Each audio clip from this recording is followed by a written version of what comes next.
कार्यकर्ता block level से लेकर बूथ लेवल से लेकर स्टेट के पूरे लोगों का इसमें योगदान है। सभी लोग आए हैं। मैं आप सभी को धन्यवाद देता हूं कि आपने पार्टी का बहुत बड़ा काम किया है,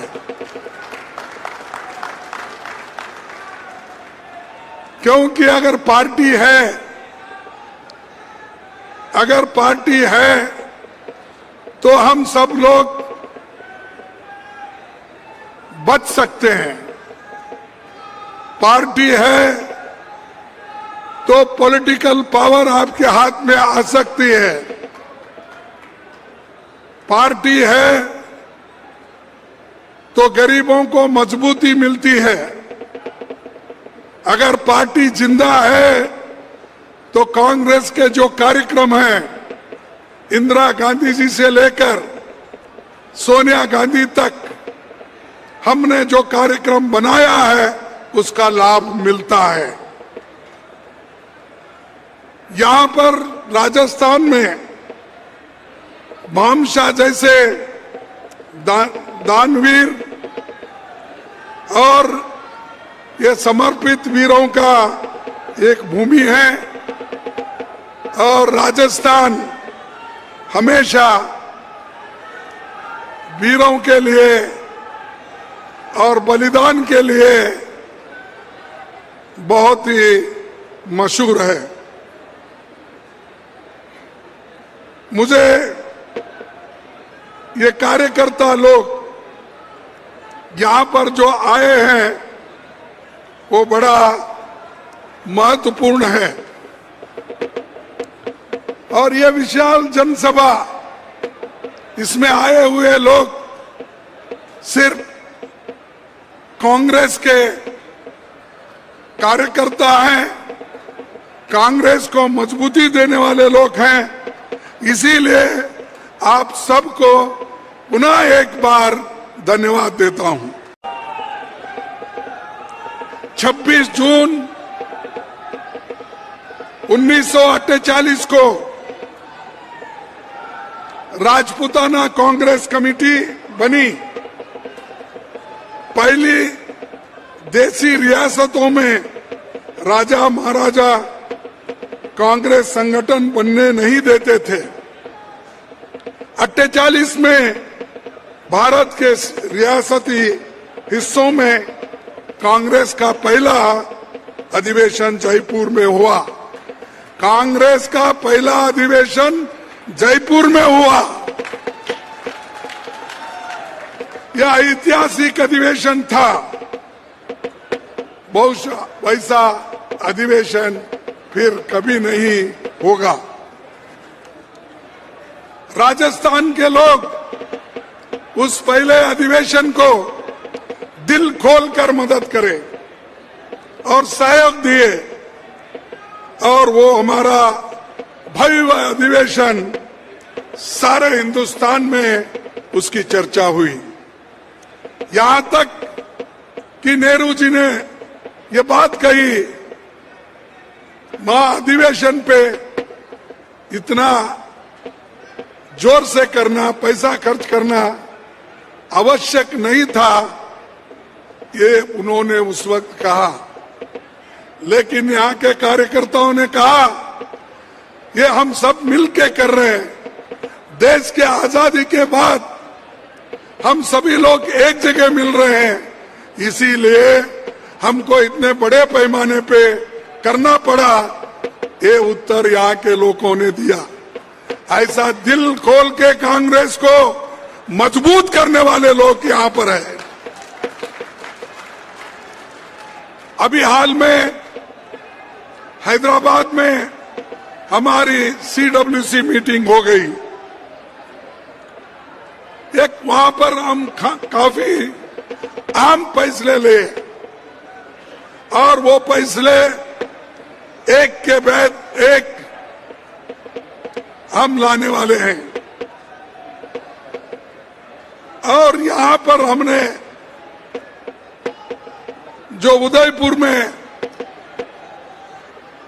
हमने फैसले लिए थे, अधिवेशन जो हुआ था,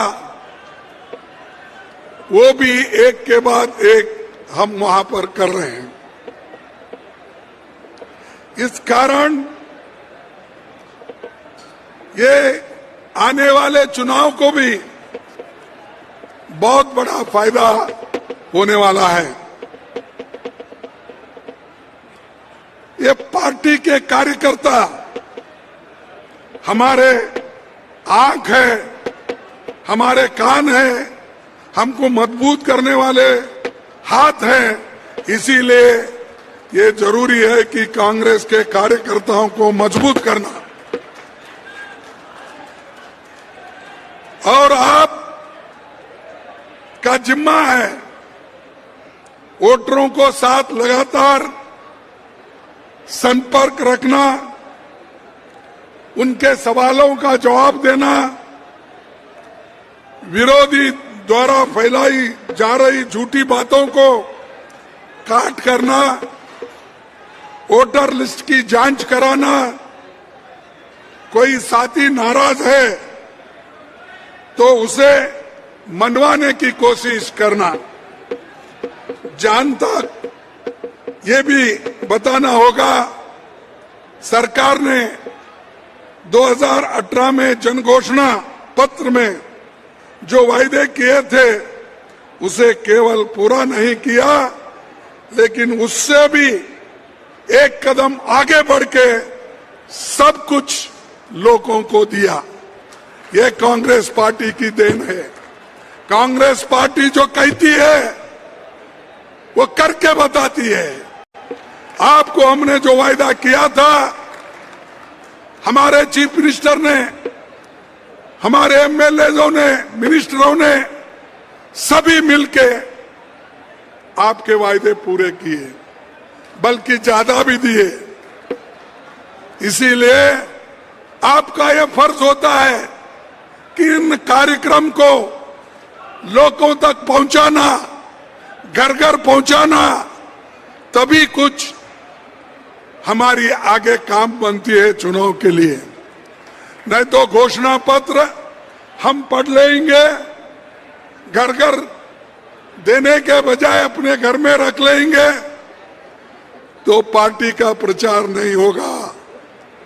एक दूसरे को रुसने का वक्त नहीं है, ये देश को बनाने का वक्त है, डेमोक्रेसी को बचाने का वक्त है, संविधान को बचाने का वक्त है। इसलिए हम सबको उठना है। यह किसी एक व्यक्ति का नहीं है या किसी एक कौम का नहीं है। ये लड़ाई हम जो मोदी के खिलाफ, बीजेपी के खिलाफ जो लड़ रहे हैं, वो सारे देश के 140 करोड़ लोगों के हकूक के हिफाजत के लिए कर रहे हैं। हम सिर्फ बीजेपी से ही नहीं लड़ रहे। हमारी लड़ाई, हमारे पास अगर कांग्रेस का एक कैंडिडेट है, बीजेपी का एक कैंडिडेट हो, लेकिन यहां पर ऐसा नहीं है। मोदी जी क्या किए, हमारे खिलाफ 2-3 कैंडिडेट खड़ा करते हैं। एक तो बीजेपी का कैंडिडेट, दूसरा ईडी का कैंडिडेट, तीसरा सीबीआई का कैंडिडेट, चौथा इनकम टैक्स का कैंडिडेट। इतने कैंडिडेट हमारे खिलाफ खड़े करते हैं। इन सबको मात करके हमको जीतना है, क्योंकि जब चाहे तब वो सीबीआई लगा देंगे, ईडी लगा देंगे। हमारे जब सम्मेलन होते हैं, हमारे जब कार्यक्रम होते हैं, दूसरे दिन ही छापा पड़ता है या उसी दिन छापे डालते हैं। अगर कल हमारा एक संगठन के तौर पर मीटिंग है, तो तब उसके पहले एक दिन हमारे ऊपर छापे गिरते हैं। क्यों? ये क्या डेमोक्रेसी है? और ऊपर से बोलते हैं डेमोक्रेटिक है। हम बहुत काम जो लोकतंत्र के अनुसार करते हैं, कहाँ है भाई लोकतंत्र के अनुसार तुम्हारा? हर जगह आप लोगों के ऊपर डरा धमका के आप काम कर रहे हो। मोदी जी ने 5 दिन का सेशन बुलाया था, लेकिन 4 दिन में ही खत्म किया। क्यों? क्योंकि उनको नया बनाया हुआ बिल्डिंग दिखाना था और उस बिल्डिंग में ऐसा क्या है मुझे तो मालूम नहीं हुआ। और यहां तक उस बिल्डिंग को दिखाने के लिए बीजेपी के मंत्रियों को, बीजेपी के बड़े बड़े कार्यकर्ताओं को ये कहा गया, ये देखिए हमने नया बिल्डिंग बनाया, आप आइए। तो लोग भर भर के बसों में आए, उनको दिखला रहे, फोटो निकाल रहे, एक्टर आए, एक्ट्रेस आए, सभी को बता रहे। अरे जो लोकसभा और राज्यसभा ये चर्चा करने की जगह है, एग्जीबिशन करने का नहीं है। यह चर्चा करके लोगों के समस्याओं को हल करने का है। तो ये तो करे नहीं। महिला बिल लाए, जब हमने लाया था, जब सोनिया गांधी जी ने, मनमोहन सिंह ने महिला बिल लाया, इसका विरोध किसने किया? इसका विरोध बीजेपी ने किया। इससे पहले राजीव गांधी जी ने लाया था, उसका विरोध किसने किया? बीजेपी ने किया। और ये लोग, इनकी ना नीयत साफ है, इनकी नीति ठीक है, सिर्फ भाषण करना। और उन्होंने अजीब क्या एक बहुत बड़ा हासिल किए। मैं आपसे गुजारिश करूंगा, महिलाओं से भी गुजारिश करूंगा कि ये जो महिला बिल हमने भी सपोर्ट किया, क्योंकि कल के दिन कांग्रेस जो बिल ला रही थी, अब आया तो ये लोग सपोर्ट नहीं कर रहे।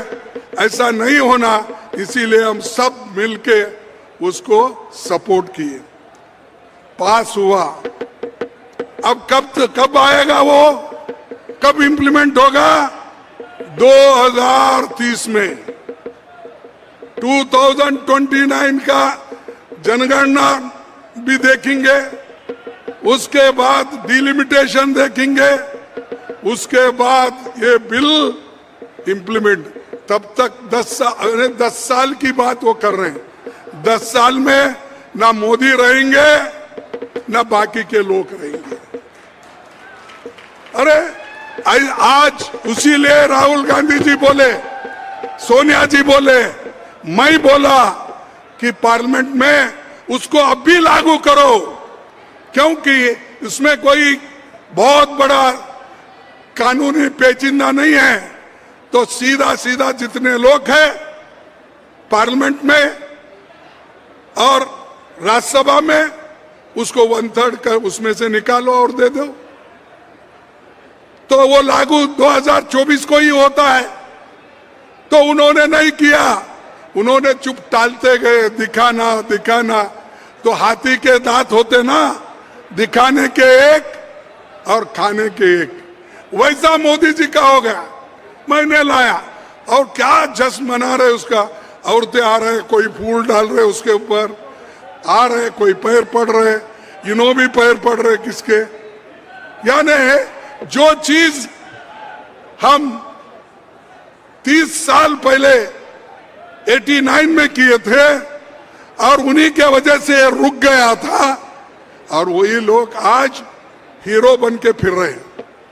तो लोग होशियार है, शाणे हैं, ये कभी उनके झांसे में नहीं आएंगे। जो कुछ किए हैं ये हमने किया है।